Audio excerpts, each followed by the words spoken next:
Hi, this is Hannah Smith for Bass City Beat. Today we're at the Selfridge Air National Guard Base, where outlining of the history, a tour of the base, and some of the aircrafts are being shown off. We boarded the bus that would be taking us around the base on a tour. While we drove around the base, we also learned the history of the Selfridge Air National Guard Base from Technical Sargent Dan Heaton. The origins of the 127th Wing and Selfridge Air National Guard Base date back to the dates of Wilbur and Orville Wright.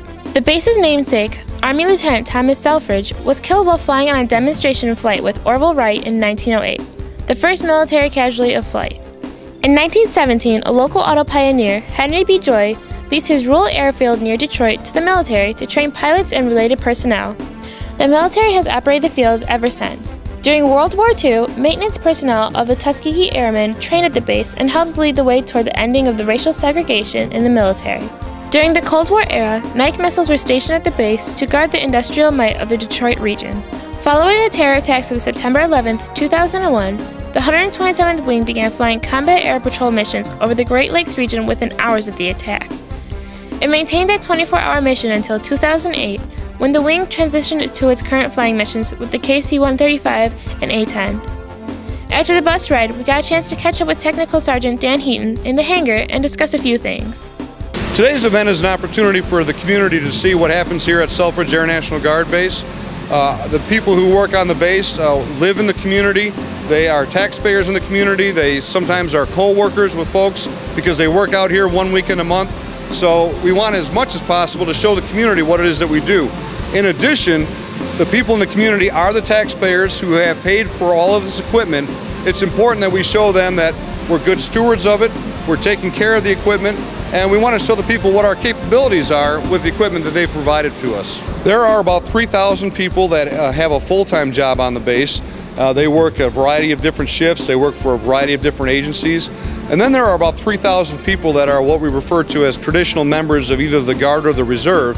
While we were visiting the hangar, we got a chance to get a little insight on the base from Colonel Michael Thomas. 6 months when we started to hear, well actually it's longer than 6 months now, starting to hear some of the rumors of the fiscal 13 budget and how it's going to impact the nation.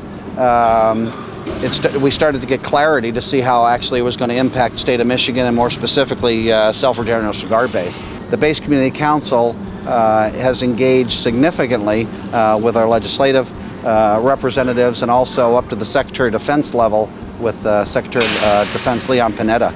So I want to put a big thank you out to the Base Community Council and also the local community for all the support that you're showing us, that you continue to show us, and hopefully as we go forward we will have a win here. Selfridge will remain viable. The most empowering thing, I'll tell you, the Air Force has been wonderful to me. I'm a Macomb County kid, grew up here, enlisted in the Air Force, went away, matured, came back, got a job, and the Air Force has helped me in ways that I've got to go places and see things and meet people and do interesting things. The Air Force has been wonderful to me, and I encourage the young people that I know to give a serious look to not only to the Air Force but to the other services as well. So how can the young people get involved, if not here, anywhere else? Well, the first thing they can do is they can call 1-800-GO-GUARD, and they can learn about careers that exist in the Air National Guard. There are a lot of resources on the website. Of course, our recruiters would be happy to talk to you. If you are a young person interested in going to school, the resources and the support for college is fantastic. The Air Force paid for almost all of my bachelor's degree, and I've just been incredibly blessed to be part of the Air Force.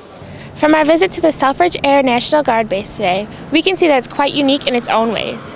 We'd like to thank the Selfridge family for inviting us out as part of the media today. For Bass City Beat, I'm Hannah Smith.